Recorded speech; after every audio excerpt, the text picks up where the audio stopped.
The Tainos were baptized in the village of Guarionex on September the 21st of 1496. In this video, we'll be discussing the first Taino Christian, Juan Mateo Guaticabanu. Did Tainos embrace Christianity? We'll find out. But first, let's drop the intro.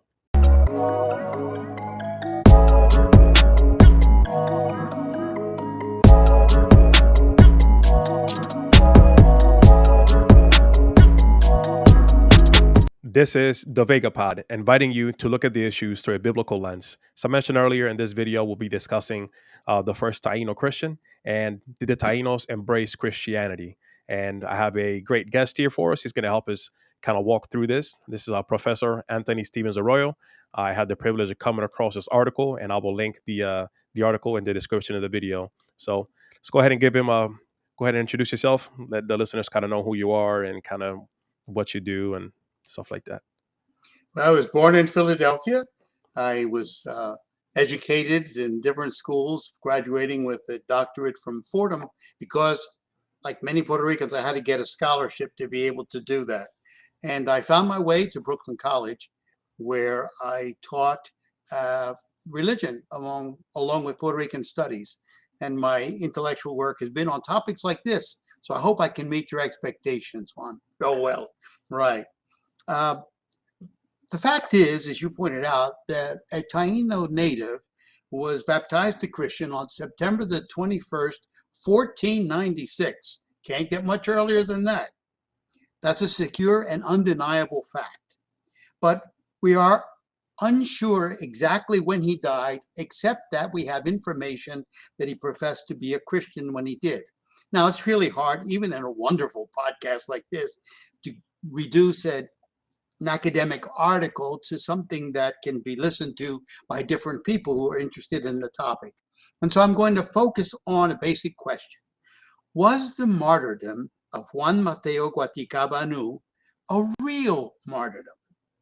I will show that there are some real questions at the end of the 15th century for this Taino native. Was he really capable of understanding the faith? And was he really prepared to die for it? Some cite his dying words.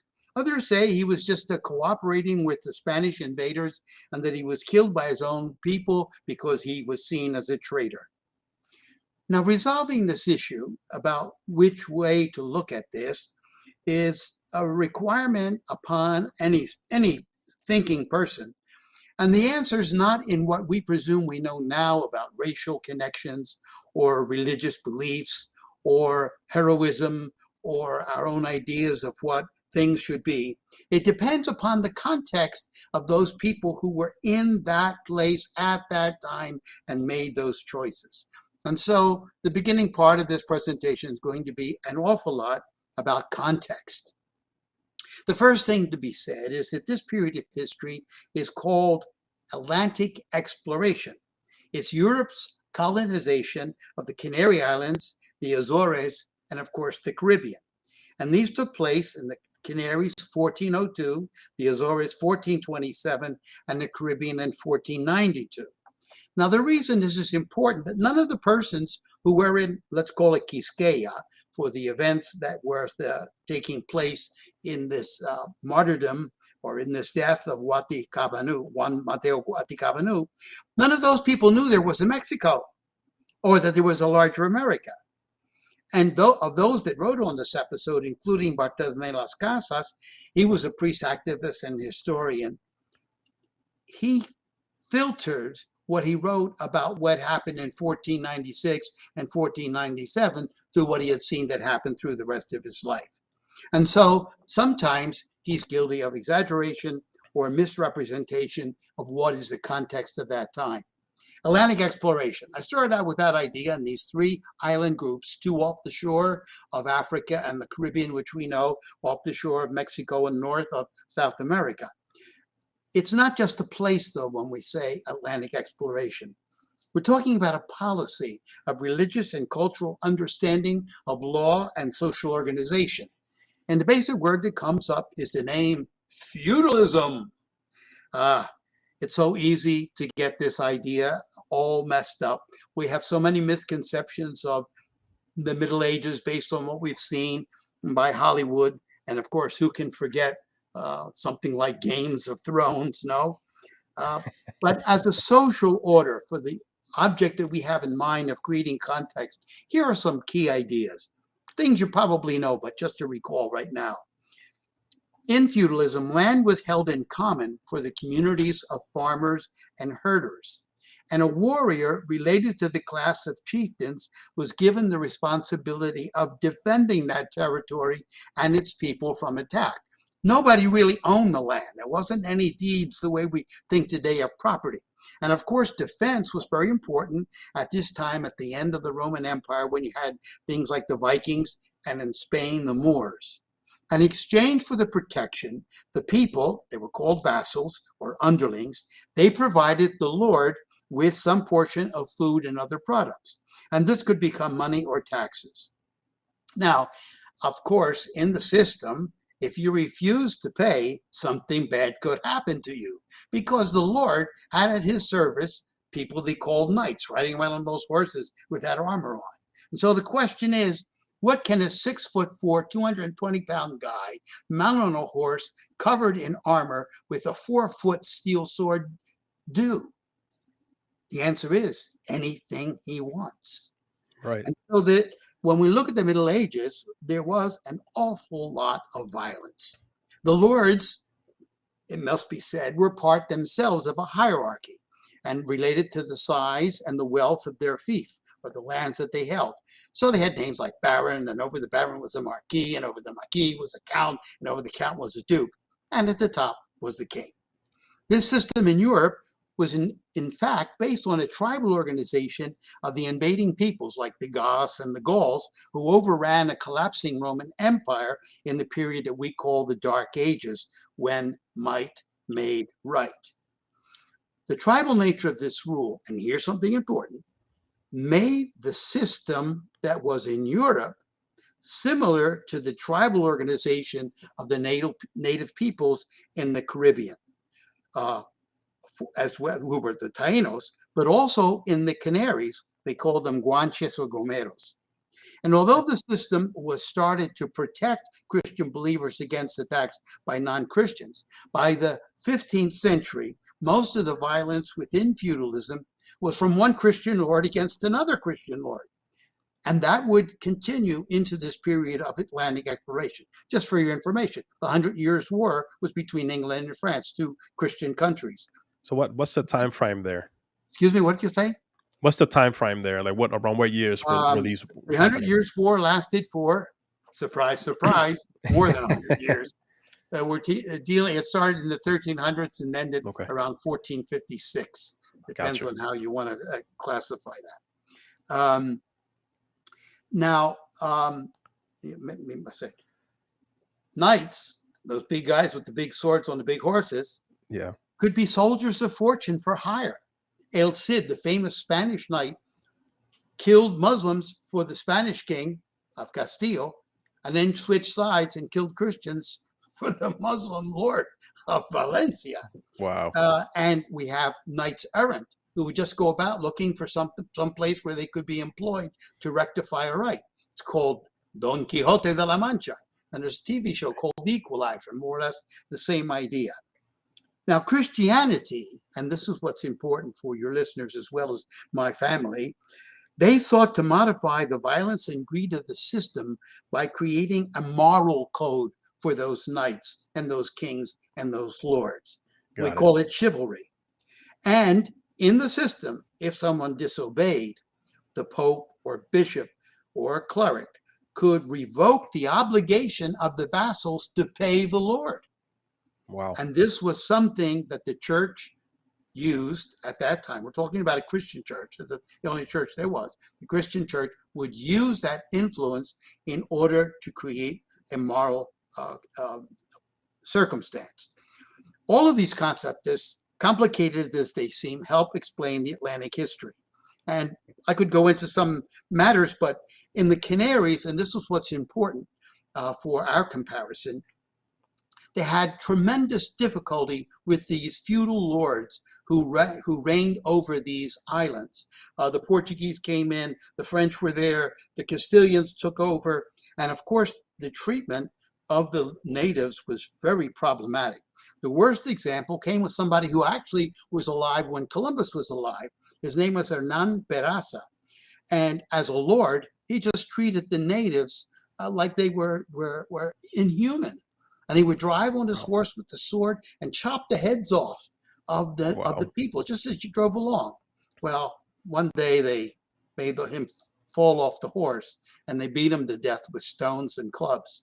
Jeez. So this idea of the Atlantic exploration is the key of understanding the context for what happens with the Tainos.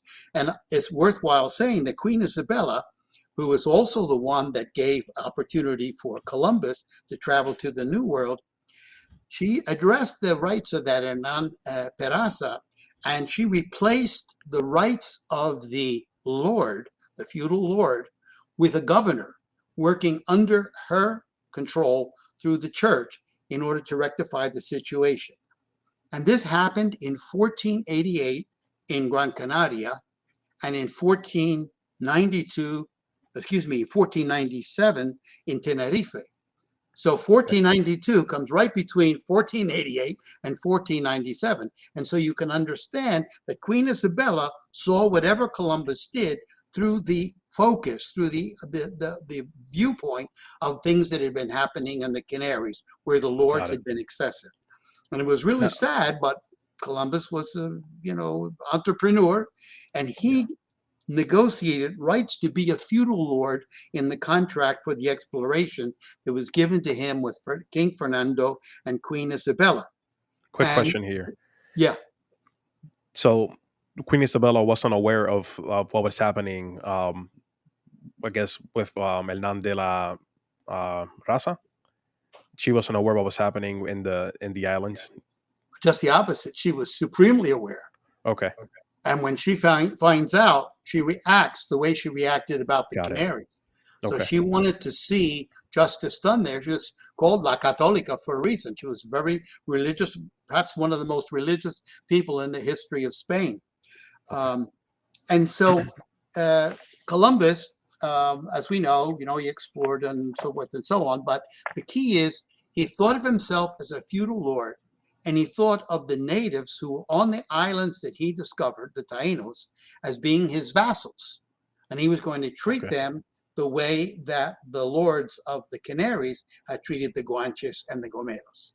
And Got so it. that's the key of where we're understanding where we are. Now, I think that your listeners probably want to have a little concept of what was religion like under feudalism, because most of the people who lived into feudalism did not know how to read or write. Okay. Put that in your head. They did not know how to read or write. And as a result, the notion I'm going to read the Bible every day and take inspiration, that was not possible. And so Christian beliefs came from what people saw and what they heard, from what they memorized.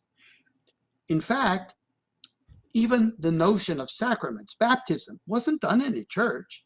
It was done wherever you were born, and people, laypersons, could baptize. We still find that custom in places like Puerto Rico, where they have what they call the madrina. And just to be safe that the baby doesn't die, they baptize the baby on the moment and on that time. Then later on, they'll go, if they need, to a church, and they have a party afterwards. You all know that. All right. People got married.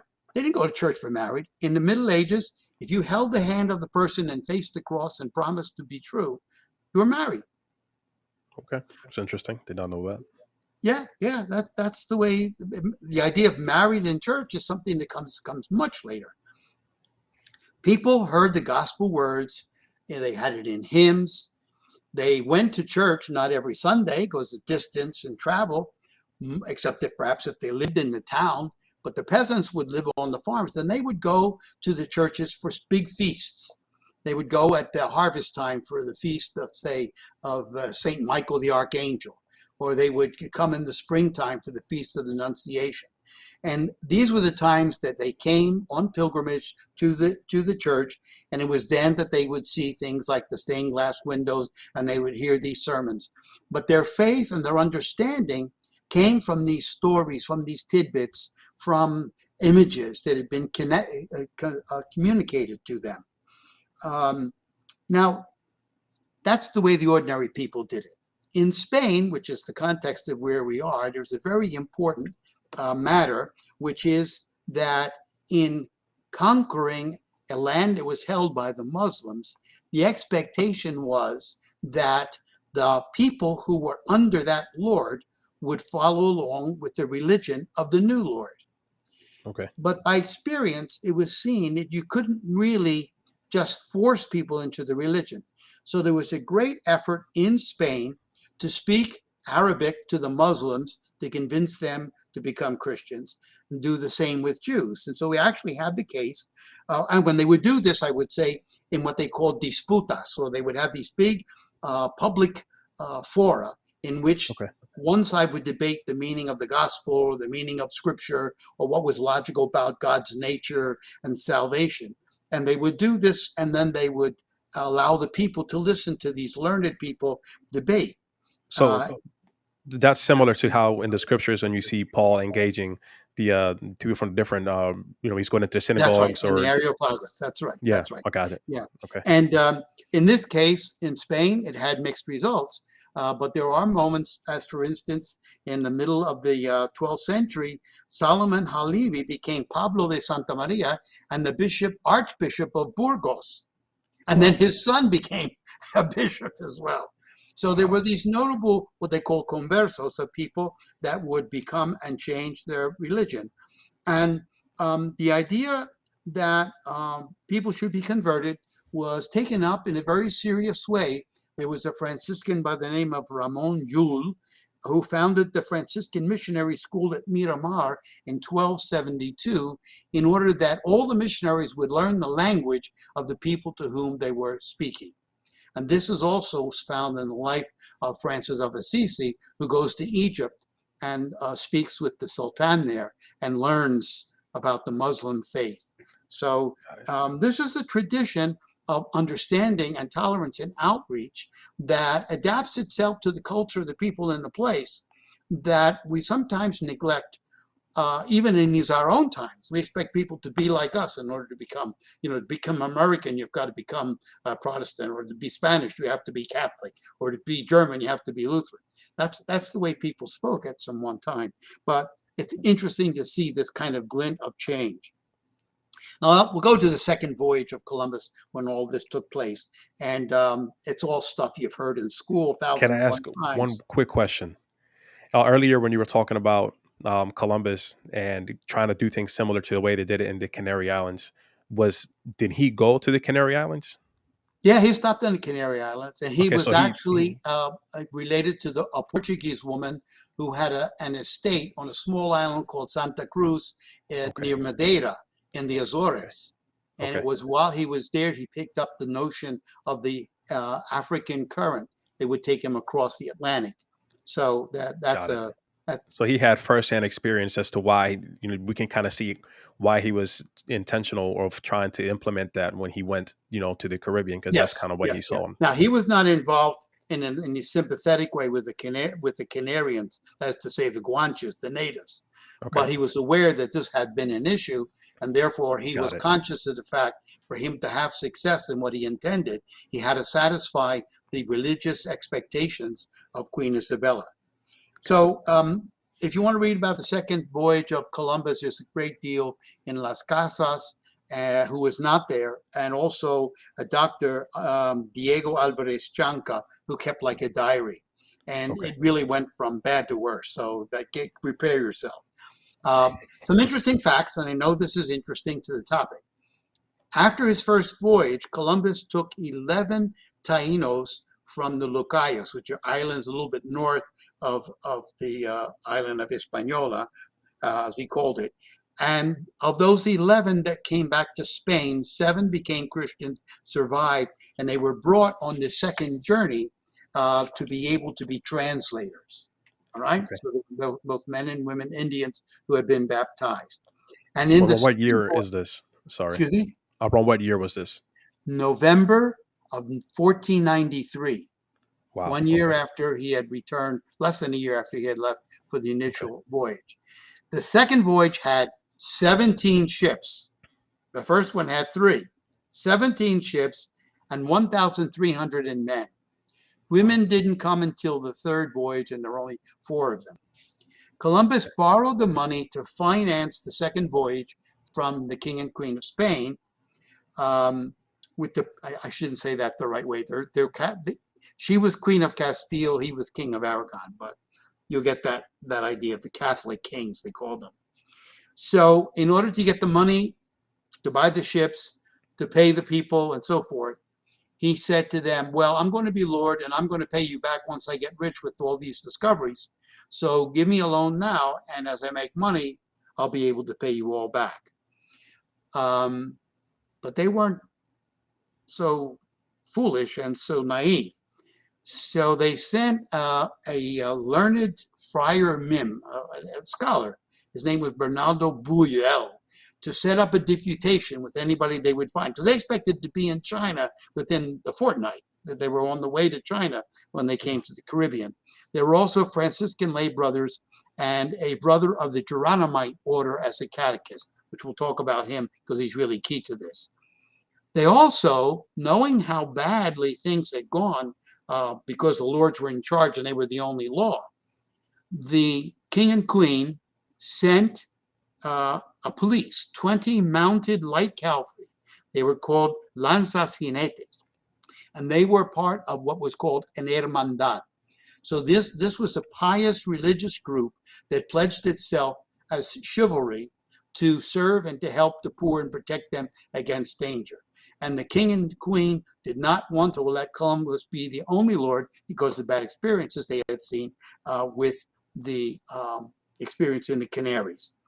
Now, Columbus landed on the northern Atlantic coast of Quisqueya. We're going to call it Quisqueya, although the Indians call it IT, but that gets confusing if we use today's understanding.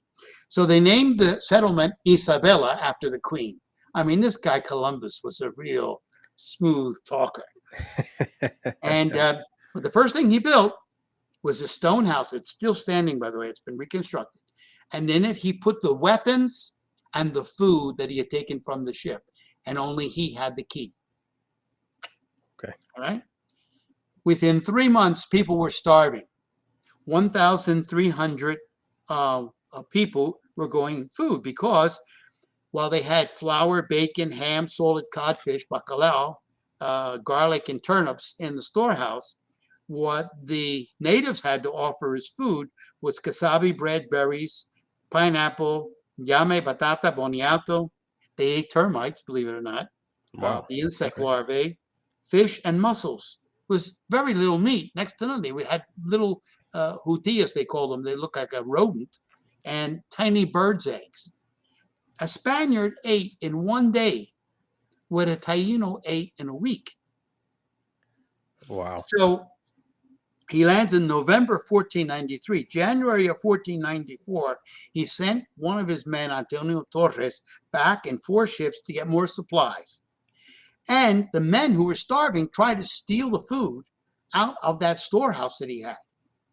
And to punish them, he used to deface them. He would take a knife and he would slit the nose, or he'd cut off the ear. They'd Okay. cut off part of the person's finger. Wow. This was the way in those days. They didn't have credit cards. They didn't have computers to give you your rap record. So Right. they disfigured the person. From that time on, they would know that that person was a criminal. The famous image of the pirates is he's missing an eye, and he has a hook, and he has a peg leg. Well, that's because they were all outlaws, and they were disfigured because of their situation. So when Columbus did this, he took the rights of a feudal lord to deface someone for the rest of their life and make them into a criminal. He couldn't go back Wow. to regular society, couldn't marry a decent woman once this happened. And the soldiers, the people with him, did not particularly like this. You have to understand that when he recruited people to come with him, he had to find people wherever. So he had some of these, they called them hidalgos. They were second or third children of a noble, but they had no lands to inherit. They were Okay. hijos de algo, but not very much. So they took hijos de algo and they made it hidalgo. And then Got it. he would go to the prisons and he would say to people, you want to get out of jail? Hop on the ship and go to America. Wow. They Okay. call it that. So Right. the kinds of people that were the 1,300 men, if it wasn't for the friars and for the lanzas jinetes, you're really dealing with something out of the movies of a bunch of thugs, essentially Yeah. thugs and opportunists. So that wasn't enough. In March, so January, he starts having all this problem. In 1494, he marches up the river and he establishes two forts. One was called St. Thomas after doubting Thomas, the apostle that didn't know that Christ was risen, trying to prove to his men, yes, we can get food. And a little further down the river, one called Magdalena after the repentant woman. And these forts were set up with soldiers, and they were to get food, oblige the Indians to bring them food, not any longer from the Indians on the shore, because they didn't have enough for all those people, but by spreading the men out in different parts of the island, then they would force these vassals, the Indians, to give them food. And thinking that everything was under control, Columbus decided, I better find China pretty soon because this isn't going to work. So he let his brother Bartolome in charge. Now, this brings us to the mission of Ramon Panay. That second fort in Magdalena, Ramon Panay went there. And the idea was that they were going to have this commerce, have the Indians bring the food to them, then they would take it to the other settlers. But Ramon Panay was a catechist. He was a lay brother, and in the class-conscious times that we are aware of, that meant he had very little education except what he learned when he went to this monastery.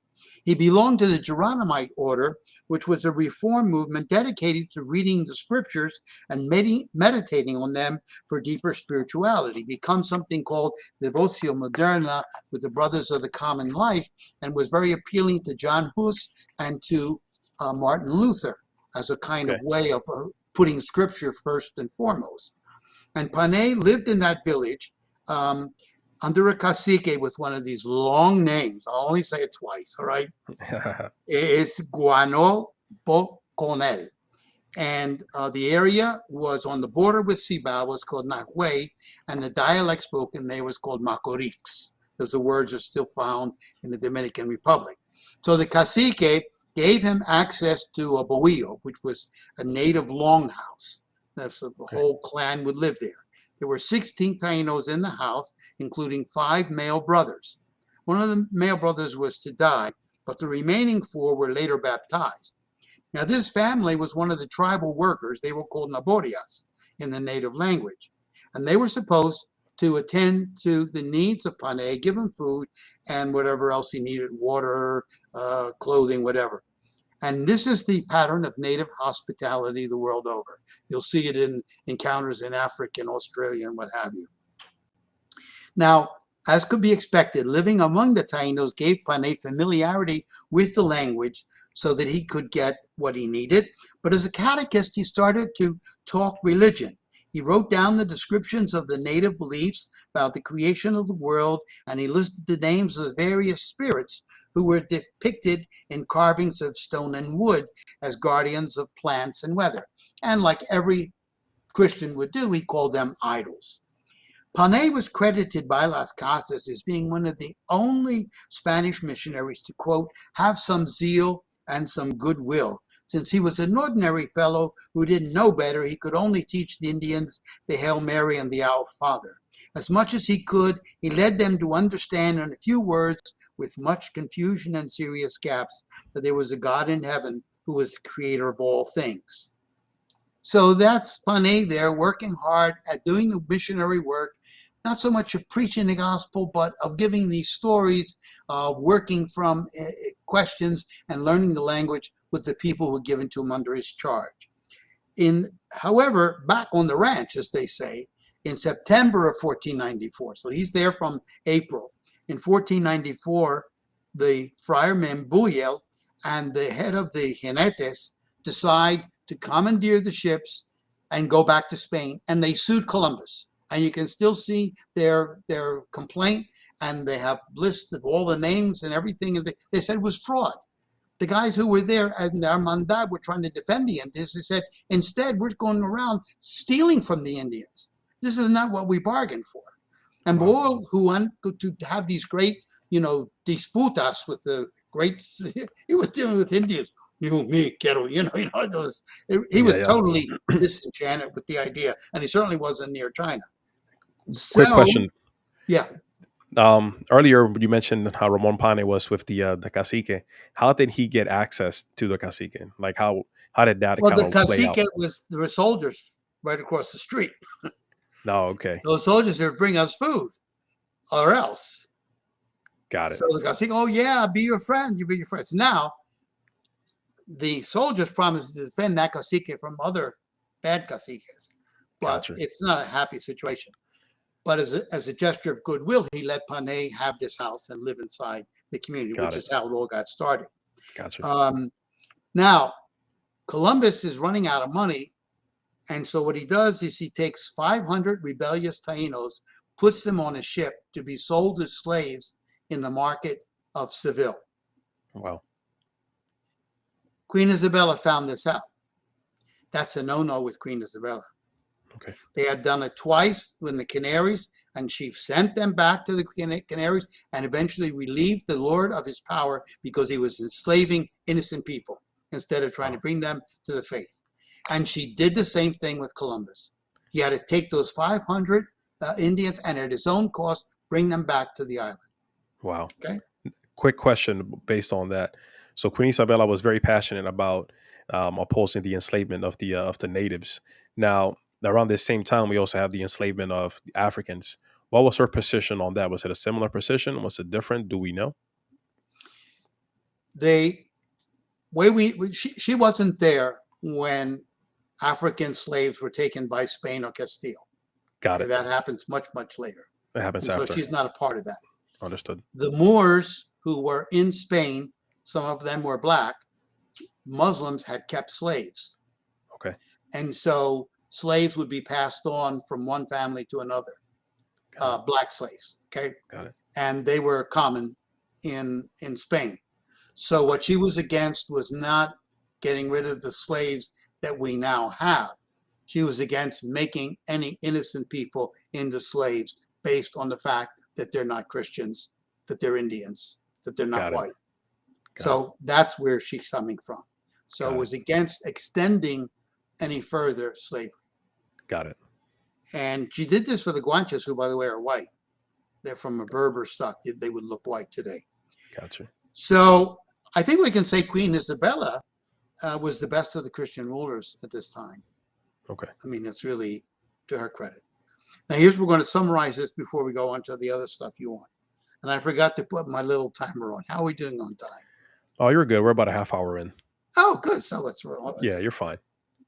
In less than 2 years, this is what I want your listeners to hear. In less than 2 years, the whole enterprise of Columbus had fallen apart.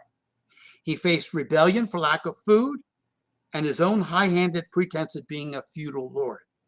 Lack of income from trade of gold coin that the king required, lack of conversion of the natives as the queen desired, and a court case against him because of fraud. He had no money, no friends, many enemies, and he would lose the support of both the king and queen. It's in this context we turn to the question of the conversion and a martyrdom of Juan Mateo Guaticabanu and his 3 brothers. So a month after sending the captive Tainos to Spain to be sold as slaves, the cacique Caunabo revolted with another cacique coming out of, it's a place called San Juan de la Managua.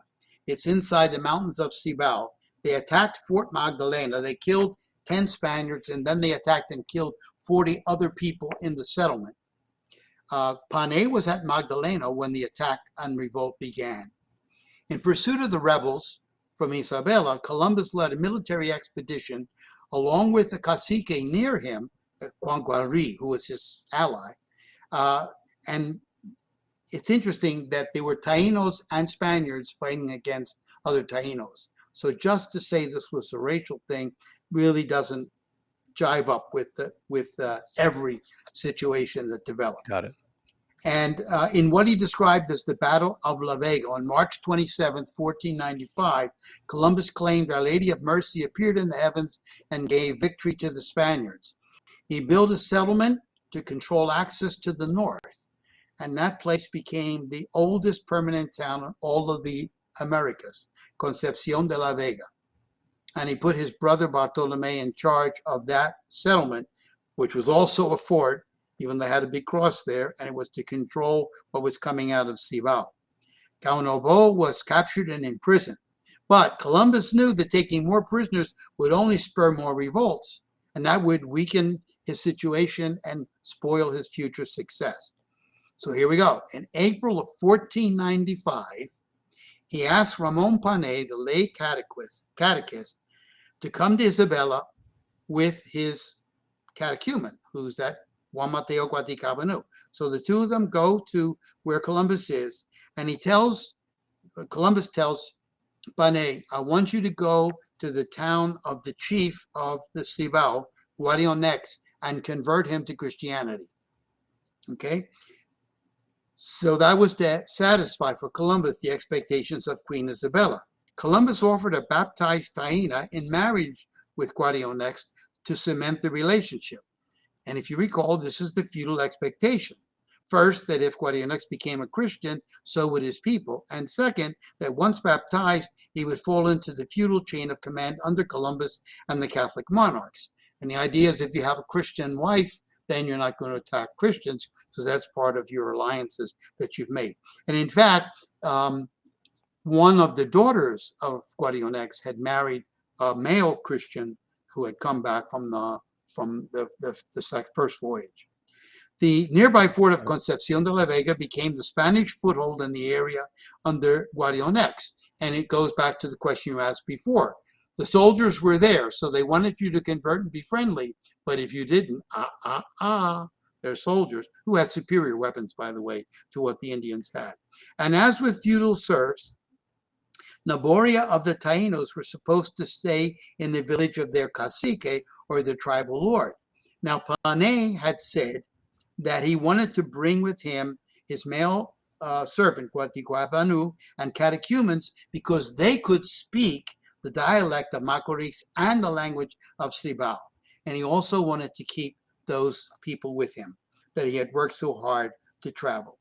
And the fact that they would leave their cacique in their hometown and just follow with Panay was actually a break with power, because even in the feudal system in Europe, a peasant could not leave the jurisdiction of his lord without permission.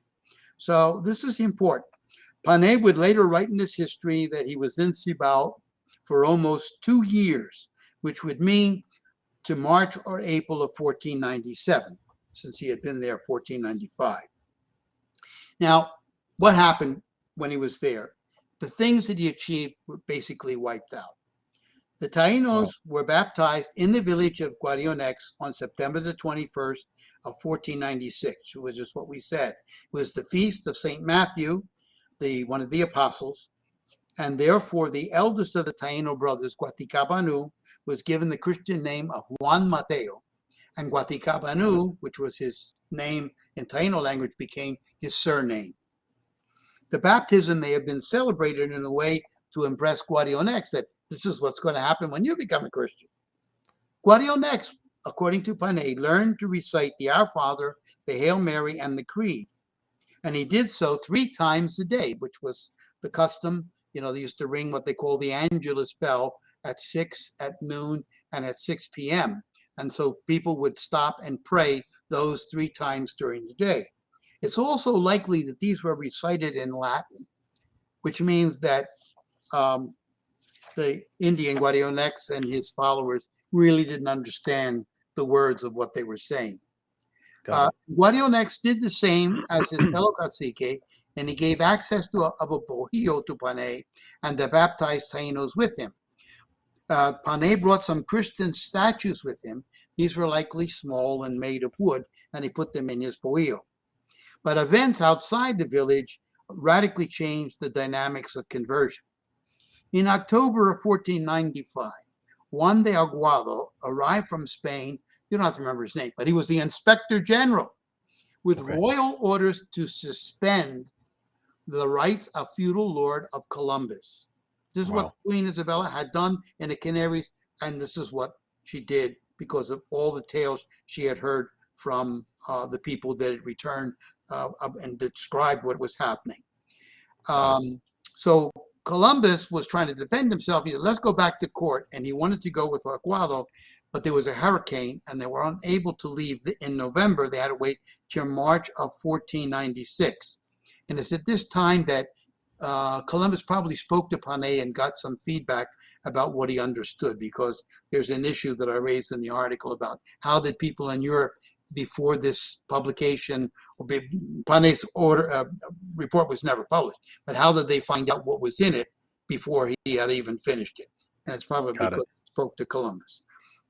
We call in Spanish, in Puerto Rican Spanish, Radio Bemba. It's language of the lips, from your lips to my ear, whatever. Now, the gold nuggets that they had before were finally a deserter by the name of Miguel Diaz found the place, the mines where there was a gold ore. You could see it in the rocks. And that was further down the Osama River, very close to the site of what was now Santo Domingo. And Okay. so Bartolome Colon, the brother of Christopher Columbus, was sent to rule that. And there was a big debate. Who's going to get this? And Columbus and the Columbus family said, we're the Lord's. Everything you find belongs to me. Maybe I'll give you a share of it.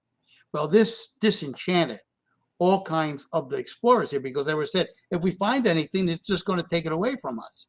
So another brother was in Isabella, where that storehouse was. His name was Diego, or Giacomo Colon. And in March of 1497, an Hidalgo, Francisco Roldan, with his men, entered into the town and said, I want food, real food. And they wouldn't give it to him. So he slaughtered some of the pigs and the cows that were there and some of the horses to eat meat. Wow. And he realized his goose was cooked. So he then said, I am not going to obey the Columbus family on anyway, whatever. And he moved to what is now Haiti, to an area called Jaragua. And he set up, anybody wants to come join with me, we will get rid of this guy Columbus and we'll live free. And he got 50 deserters from Columbus ranks to go live with him. It's important. This is something that the Spaniards had seen in the 700 years of reconquest that they waged in Spain. That is, that some Christians would become Muslims and be very happy being Muslims. They could have more than one wife. That wasn't the only reason, but it was an ordered religion that prayed constantly. So it was attractive in some sense. And later on, we see with something like the Mutiny on the Bounty, the so-called Tahiti syndrome.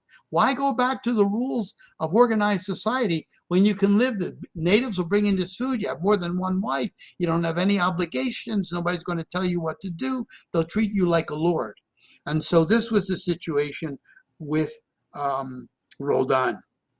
And he said, I don't need any gold. I'm not going to spend it. No place to spend it. So the Indians were very attracted to the idea that he doesn't have gold. And here's where we go. Guarionex appears to have decided to ally himself with Roldan. But why? Because Roldan had become the strongest Spaniard with the most military force. So the Indians weren't, the Tainos were not into this feudal thing of my lord, my Dana. They were going with who's ever going to win. That's the side I'm on. Yeah. Now this is the same Guarionex that Yeah. So at one point was, I guess, flirting with the idea of becoming a Christian. exactly, he was saying more prayers than probably you or me put together 3 times a day, in Latin. Okay. Yeah. So Now, kind go of piggybacking off of that, you mentioned that when he was saying these prayers, they were in Latin, so he didn't understand what he was saying. Now, Guaticabanu, he did understand what he was saying. probably he had more time, Okay. Okay. and he may have said the words in Latin, but he had the preparation for what it was about because he had Got it. longer time to learn the faith. Now, Okay. I don't want to keep jumping back, but I wanted to ask earlier. You mentioned that when they the first voyage, he took some Indians with him to Spain, and 7 of them converted, and they came back. Now, what was it? What was it like for them? Can we know what was conversion like for them in Spain? Was it coerced? Was it more of a introduction? Kind of how did that work out? They were curiosities. Okay, He took them along with birds and some plants, okay, including the pineapple.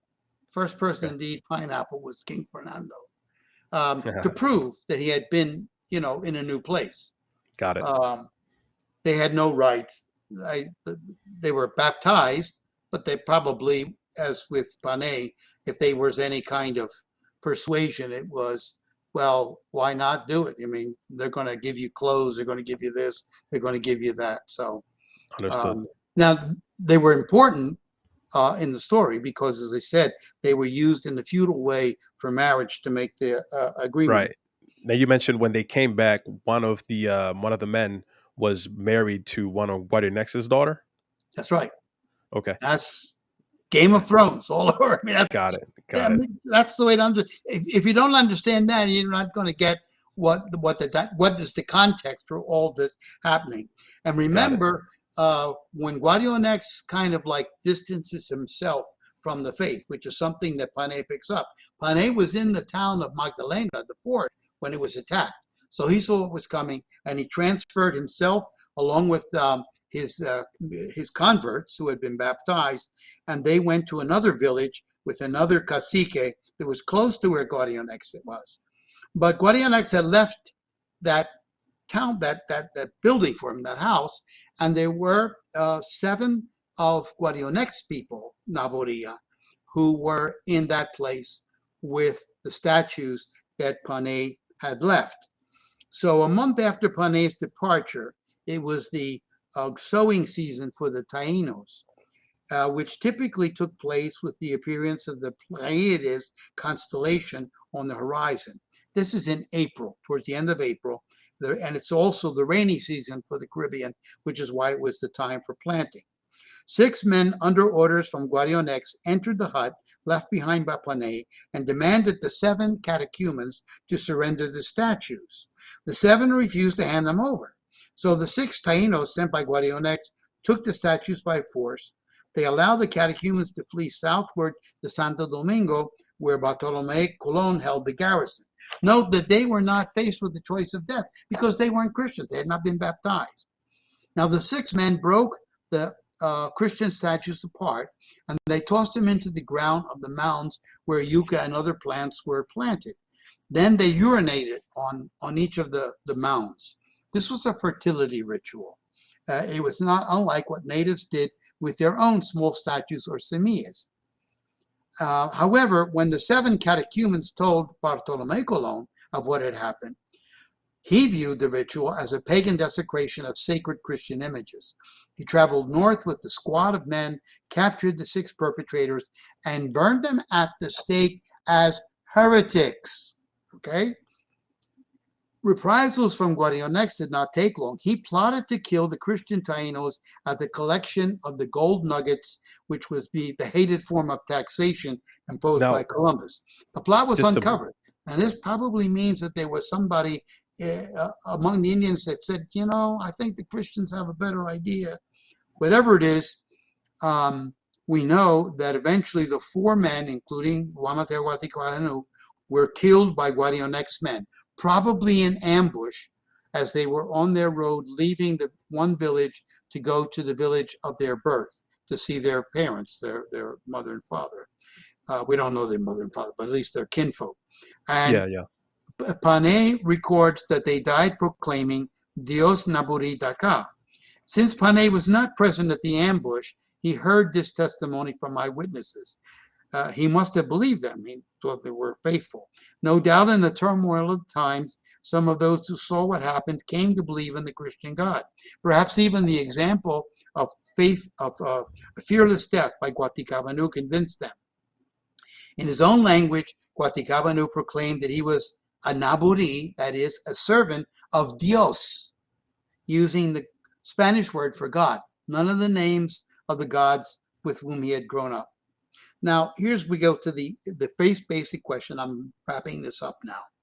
I would argue that this profession of faith is comparable to what many Christian martyrs faced in the early church.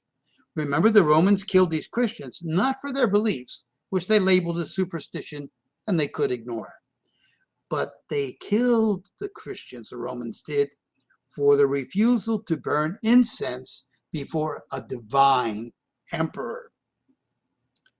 Now, this means the Christians refused to render homage because they held the belief there was only one God, and it wasn't the Roman emperor.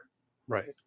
And therefore, the Christians were a threat to the social military order of the Roman Empire because they would not subject their ultimate loyalty to a human being, even if the human being claimed to be God.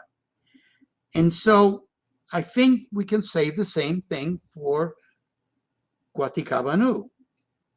Panay did, and he knew him personally. Yeah. And in the context, he had been part of his whole life. Las Casas, on the other hand, who later wrote of this event with suspicion, he wasn't even in Quisqueya when all this happened. In fact, when he wrote about it was some 50 years later when he was an old man in Spain, and the manuscript shows he put it in the event in the margins as if it were an afterthought. Now, here's also important. Panay attributes a Christian miracle to these events. And this is the way, in those days, people wrote the lives of saints. He tells us that when the mother of Guarionex went to harvest the tubers, they were called ajes, a sort of sweet potato, that had been planted with the broken Christian statues, the plant's leaves had taken the form of a cross. Now, normally the shoots planted in the same spot will both conform to a position that maximizes the sunlight. Thus, the two shoots in the same spot will grow in the same direction.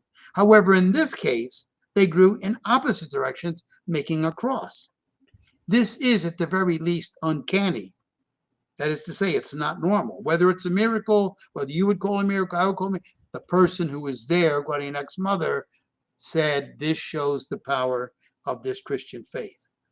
And he writes, Panay does, that the mother of the Guarionex was not at all sympathetic to Christians, yet she was forced by the plant shoots in the form of the cross to believe that this unpredictable phenomenon that she saw in nature was a proof of the spiritual power evoked by the slain Taino Guaticabanu. And the testimony of Panay is unequivocal. I know you've been putting some things on the screen, so maybe we'll find this one as summing up. And Panay wrote, and God in his goodness gave me his companionship, for companionship, the best of the Indians, and the best informed in the Holy Catholic faith. I And lost you later there. he took him from me. Can you hear me? I can hear you. Can you hear me? You can't I hear me? can. Yeah, I'm not sure what happened there. I apologize. I can hear you. Okay, so we'll tell everybody that we're in the 21st century and we have problems with communication pretty much the way Panay did. He couldn't find paper to write on, and we can't find sound.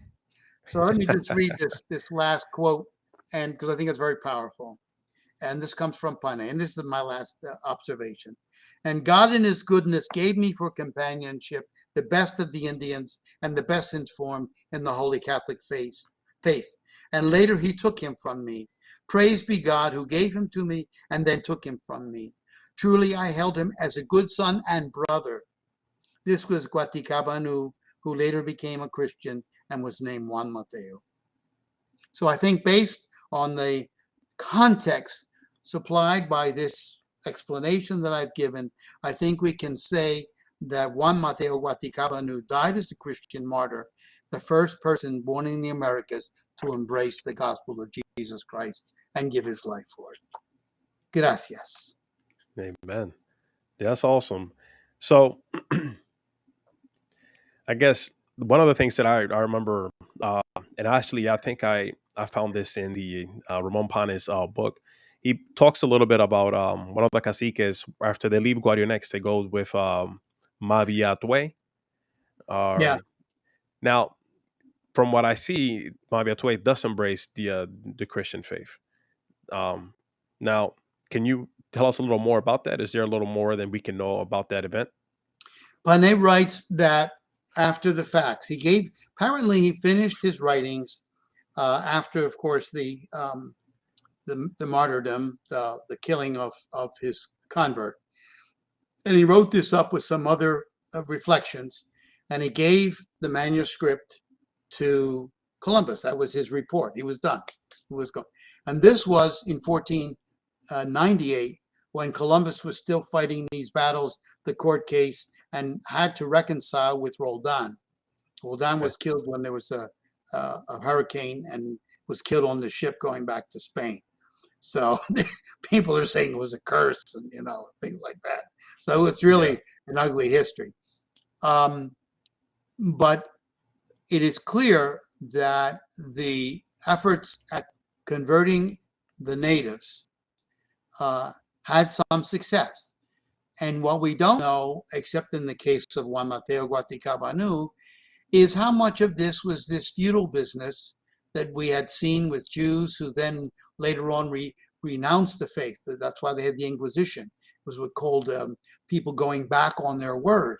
And the same thing would happen with natives, and the same thing would happen in the Canaries. Same thing would happen later on in a place like New Mexico, where the natives would revolt and go back to their old religion. We see it in American history the same way. And so the beauty of this story is that we can be certain that this Taino talked about really did understand. If you're willing to die for something, that means you really treasure it. And so Right. while we can be skeptical about some of the other conversions, this one, I think, stands out as testimony that's sure gold. And the faith of our people in the Caribbean, many of whom are intermarried Tainos and Africans and Spaniards and French and who knows what else, genuinely accept the faith. Because there is a beauty to the Christian faith, and it's very nice to look at the nature gods of the Tainos, and I've written about them and how they respected things. But there's no transcendence. God is in the wind. God is in the rain, the seas. There's no person to speak to. You speak to a nameless spirit. With Christian faith, you have Jesus as the center of everything, and Got it. so and it has writing. So the world religions, Christianity is a very important one, um, that has its beauty. And, um, to say, I'm a servant of God, not of Guarionex, it's a Yeah. message of freedom and liberation. Yeah. So you would say that we can know for certain, or with a certain degree of confidence, that the Juan Mateo Guaticabanu embracing Christianity was a legitimate conversion, as maybe some of the later events that happened were just not too sure. Yes. Okay. Um, and I think we touched on this a little bit, but I wanted to kind of head on it again. What was it? What was conversion like for the natives in the Canary Islands? Because I know you mentioned a lot how what they went and kind of replicated in the Caribbean was kind of what they saw in the Canary Islands. Well, there's another, I don't know how much time we have, but there's a very interesting story that in order to make peace, to be able to live in that place, you had to reconcile the Indians, or the natives, I should say, in the Canaries in some way. And so there's the famous case of one catechist called Anton Guanche, and he was a Okay, native who was converted. It's very similar to what the Mateo Guaticabanu. So he spoke enough Spanish to understand what was the faith about, and then he got it. would go and become a catechist. And catechisms, more than the Bible, were the touchstone of the faith. I don't know how familiar you are with catechism or the people there. There's kind of like this idea of a cut and dry. Who is God? God made me to, and so it gets cut and dry. But it becomes the basis for which you can explain things. Got So it. if people know the basics of the God, the name of Jesus, the name of his mother, so forth and so on, then you have a framework, and you get this information from these catechisms. Later on in Mexico, the idea of conversion of the natives by preaching in their own language becomes very important. There's something like 24 catechisms within the first 15 years of presence in Mexico in 14 different native languages, including using the Aztec hieroglyphics to be able Wow. to communicate who is God, who is Christ, who is Mary, the birth. And this is another reason that you see, especially in the Catholic expressions of our faith in Latin America, so much reliance on drama, the Okay. posadas, the Good Friday procession where somebody is dressed as Christ carrying a cross down Main Street, in front of where the drug addicts are hanging out, and then falling, and it's supposed to be a Roman. And so that drama that makes real, that makes Jesus present in our own lives, so that's a characteristic of our faith that is not shared in all parts of the world, or at least not in the same measure. And so I think that there's a connection between this preaching and understanding things in the language of the people themselves that begins with Panay. Many Okay. people consider him to be the first anthropologist of the Americas because he listened to what the people were telling him. And he even Got it. writes in one place, he says, I don't understand what they're telling me. I don't know whether this comes first or last, but I'm just putting it down the way that they're telling me. Yeah. That's neutrality. You're not forcing your own conceptions on what people are telling you, but you are allowing them to explain it in their words. Right. And, So we would can that we be, could all do that, right? well, for sure. So we can be confident in Ramon Pane's account that it's what he's writing is kind of what he's seeing. He's not embellishing. So you mentioned earlier that de las casas. There seems to be a tendency to embellish in certain areas. Kind of piggybacking off of that. Um, how often does this happen? Are there any specific examples that you can think of with las casas? Well, Las Casas essentially believed that the natives should be the feudal lords. Okay. So his argument was we don't need to have a Christian come and be the Lord of Mexico. There's Moctezuma, convert Moctezuma, and he's the Lord already. And so it's very similar to what they had intended to do, in Turkey, or what they would do in China. They were going to accept the legitimacy of the rulers and the system that was there, and they would allow those people to enter into the feudal structure.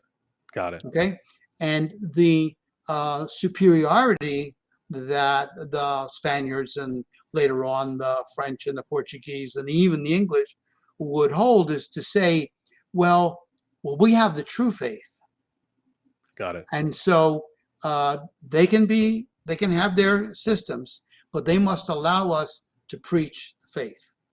Got it. Okay, so in different ways and in different levels, sometimes well, sometimes not very well.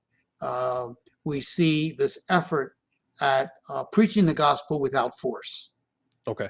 That was Las Casas' idea. That Okay. if you allow people in their own way to understand things, so he romanticized the natives. So they would say things like first fruits, the celebration of the harvest, is found in the Bible. And we do this in our celebrations of the feast of Michael the Archangel. And these people, they have a custom where they are praying to Panchama, and therefore they're giving faith to them. Got it. It isn't just wonderful. So don't destroy their faith. Just give them the real names of the spirits. That it's God and it's our religion. So that's a new approach to evangelization, which, by the way, the English did not do very well. The Okay. English that took over the U.S. had a very poor record with natives, except in Pennsylvania and Delaware with So the Las Quakers. Casas was making connections with what their native faith was to what the the faith, the Christian faith coming from Spain was. He was trying to kind of find those connections. So I guess kind of piggybacking off of that, and I want to make sure that I clarify.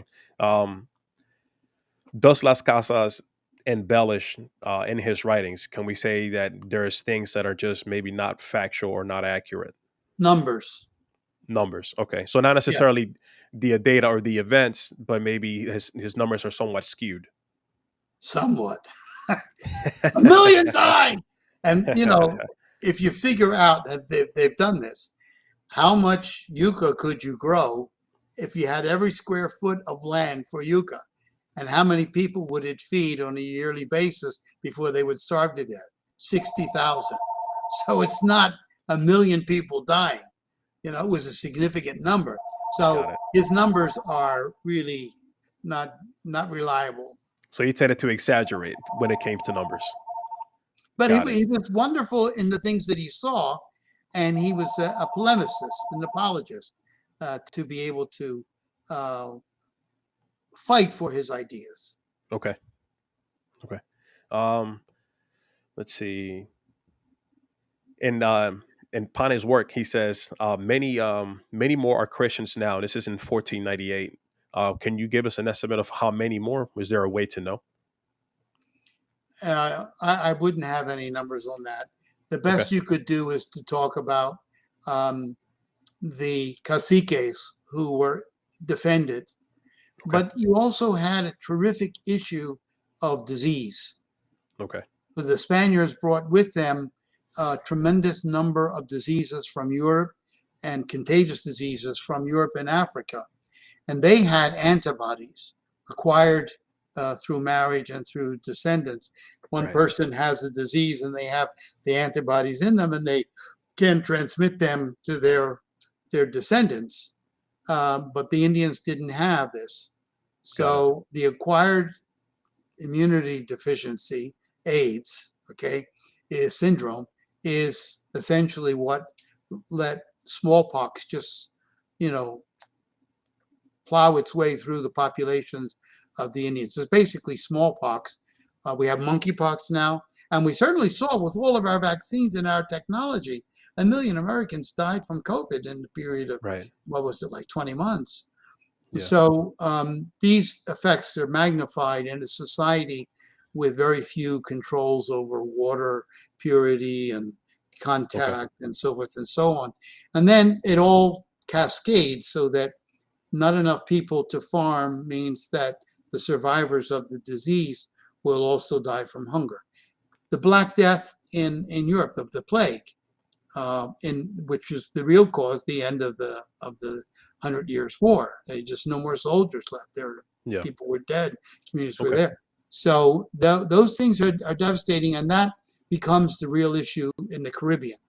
And Got it. we have good 250 years where nobody wants to stay in the Caribbean. Nobody wants to be a colonist there. They all want to go to Mexico and become millionaires with the gold and the silver. Got it. And there were no feudal lords in Mexico. They had learned the lesson, the Spanish emperor, Carlos, not to allow nobles to arise in the New World because they would become a threat to his power in the feudal Okay. system. So they created a Okay. centralized monarchy. Got it. Now, and I don't mean to sound redundant, but I want to make sure that I'm clear for those that are listening.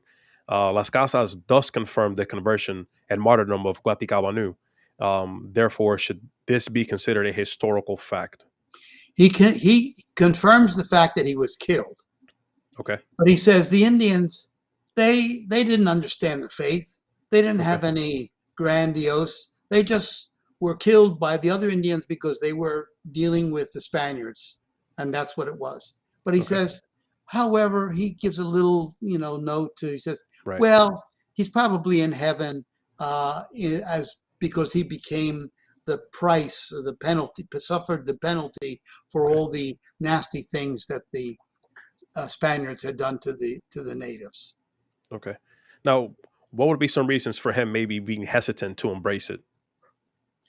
Because it destroyed his narrative that the Indians were all good and that Okay. the gospel had not been preached correctly. Okay. To have Panay preaching the gospel correctly would mean that it had already been done and had been Got it. done by an ordinary man who was a Geronimite. Las Casas had this notion of schools and universities and so forth Okay. and so on, and this and that's valuable because in fact universities were built in Mexico, like within 80 years after the quote pacification. Harvard was a backroom classroom in Massachusetts. Yeah. Nothing in comparison with the library and the writings and the collections that were in America. And Garcilaso de la Vega, who was his father was a soldier who had married a Peruvian princess. He wrote a beautiful explanation of the histories of the Incas. Sor Okay. Juana Inés de la Cruz in Mexico in the 1600s, she writes poems in a Shakespearean style, plays, in which the Aztecs are having human sacrifice. And then they are told of the Eucharist, and they said, we got it wrong. The Eucharist is the body and blood of the real Christ. Let us put aside the cannibalism, the murder of innocent people, and embrace the Catholic faith. But we now understand what we understood darkly before the gospel was preached to us. And Wow. one of the writers at the time actually said, no, wait a minute. The reason that they built pyramids was because St. Thomas the Apostle had been blown off course when he went to Spain, and he taught them about the pyramids in Egypt that the Jews had built, and he preached the gospel of Jesus before Christ was even there. By the way, that's in the Book of Mormon too. Wow. Yeah. We're not gonna entertain that too much. But Um, Go ahead. But I mean, people speculated on how and why did the natives already have faith. Okay. I mean, that's what we came to see, and that's the legacy of Las Casas, as you were saying before. Got Accept it. the faith of the people the way they are. So Got it. that's Now, that's a good thing. um, backtracking to Guadinex a little bit here, he seemed very close to embrace Christianity. And I know in your article and I read in Pane's account as well. Aside from the influence from the other Taino caciques, kind of persuading him not to embrace Christianity because of how they were being, I guess, treated in certain areas. What other factors could have prevented him from converting? I think it was the issue. If you're Okay. going to if you're going to see something about connection problem. If you're Oh, going to side with somebody and make an alliance, especially to get special weapons, you want to make the choice with the person who's likely to win. got it. This goes back to how he partnered with Francisco Roldan because he was kind of the new in power kind of guy. Okay, that makes perfect sense. Um, are there any artistic renditions of the baptism or the martyrdom of Juan Mateo I've Guaticabanu? seen Or none. I've not seen none? any. Okay. Maybe because your podcast is going to be so popular, somebody Oh, will maybe do it. somebody will make a thing. There it is me. um, and let's see Oh, wait, excuse here. me. You did say that, but in the cover of the edition of the Catholic Historical Association Okay. um, bulletin, or not bulletin, the journal, um, they decided to feature my article. Okay. And the editor called me from Washington, a very nice Monsignor, and he said, could we come up with a cover? And he asked me the same question you did. Wow. I didn't know anything. So I called my friends in Puerto Rico at the Instituto Puertorriqueña, which at that time was led by Ricardo Alegría, may he rest in peace, a wonderful guy. And he was Just on a got one first of his name books. basis with me. And so he immediately got the call, and he turned to people in his staff, and they drew a supposed picture. And it was done, like in 12 hours. So it's Wow. nothing, it's not Rembrandt, it's not going to hang in the Metropolitan. But he had a picture of Ramon Pane preaching with the cross to the Tainos. So Wow. that's the one I know.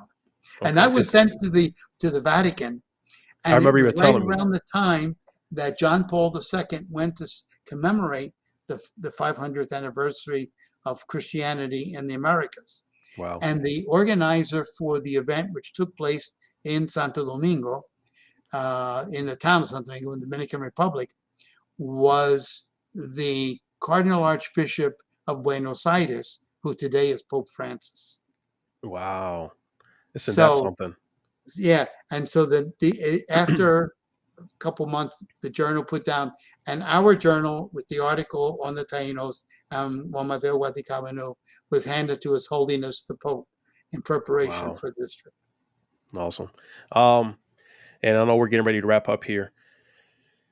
So, considering that Rompane would have been seen as a primary source, in your opinion, why has this event of the first Taino convert being largely overlooked by most historians? Well, the first point is that the manuscript was lost. Okay. It was given to Columbus. Columbus had passed away. His son decided to write a biography, a history. He was not a very good writer.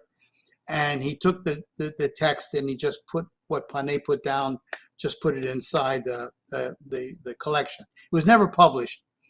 And in 1579, a fellow was on trial for his life, and he said, "If you let me off, I'll translate into Italian the works of Columbus." And Columbus had been disgraced in Spain, but in Italy, he became like a major figure, the Got it. Renaissance. Okay. So the text, the life of Columbus and the text of Panay were in Italian.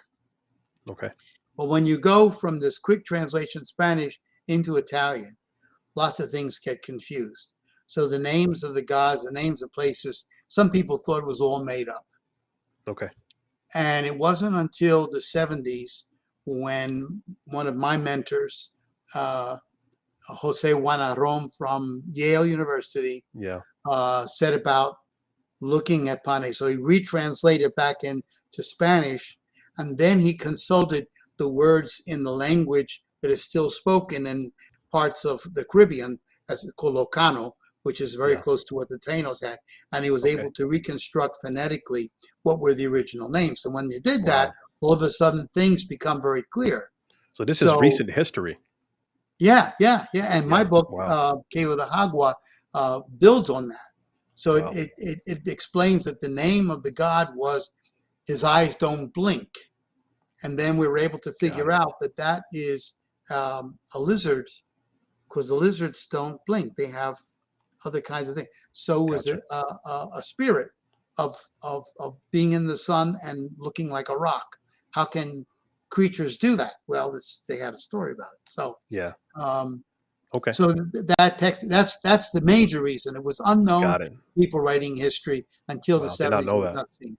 And then the other piece is what Las Casas didn't want. The history, the Indians are to be seen as romantically pure who didn't need this Christian religion at all. I So understand. Okay. for Understood. for a certain kind of approach to the Spanish conquest, where and Columbus, excuse me, Las Casas actually wrote the best thing to preach the gospel is for all the Spaniards to go home. Okay. Let the Indians preach themselves to themselves, because the power struggles of the conquest are prejudicing the delivery of the word of the gospel, which is not about conquest but about freedom. The very thing Yeah. that Guaticabanu had said. Got it. So, but it became contradictory to have a spontaneous conversion and true martyrdom for the faith if the idea was that the Spaniards didn't do a good job with the faith and they didn't need that faith. And today a lot of people say that. What's wrong with paganism? That's great, you know. Well, you know, there's a beauty to all religions, but you know, those of us who are Christians believe that our faith is based on truth, Right. and it would make you John free. 14:6. Yeah, yeah. Yeah. So Last question. Um, as far as because a lot of what happens here is in Hispaniola. Who was the first Taino to convert to Christianity in Puerto Rico? Do you know? we really don't have. I don't have any information on that. I do Okay. know that, and I wrote this in another work of mine, that in 1550, we were trying to find out what happened to Tainos. Part of it is in Cave of the Hagua. There's a list of converts, Okay. and they have names like um, Maria uh, Guacanga, Okay. or Juan Guaticabanu, and Got it. different Taino surnames with Christian first names Understood. as a result of baptism. And as they were recording the census of these natives, the natives said, "We don't want to use the Indian surnames. We want Okay. Rodriguez and Perez and Ortiz and Got it. Sanchez, because there's prejudice against us of having been converted." And probably many of them were intermarried Got it. European with native. Yeah. So they consciously asked for their names to be changed to Spanish equivalents. Cool. And so it's very hard to identify to answer your question, who was the Got first it. one. I understand. But Puerto Rico has its own, history of conversions and Yes. evangelizations. And Perhaps we can have you back on to talk a little bit about that. Well, so I thank you for your time. For those that are interested, where can they find more of your work? And like I said, I will include the link to the article in the description of the video. Any other, I guess, works that would be well, kind of relevant to the I'll topic? send you my resume, Okay, and you can list for your listeners the things they may want to got access it. and look at on this topic. Okay, all right. Well, thank you again, and I want to end with the what Juan Mateo Guaticabanu said as he was facing his death. Uh, Dios, Naboria, Daca. I am a servant of God. Yo soy siervo de Dios. With all that being said, thanks for tuning in, and I'll catch you guys next time. Adios.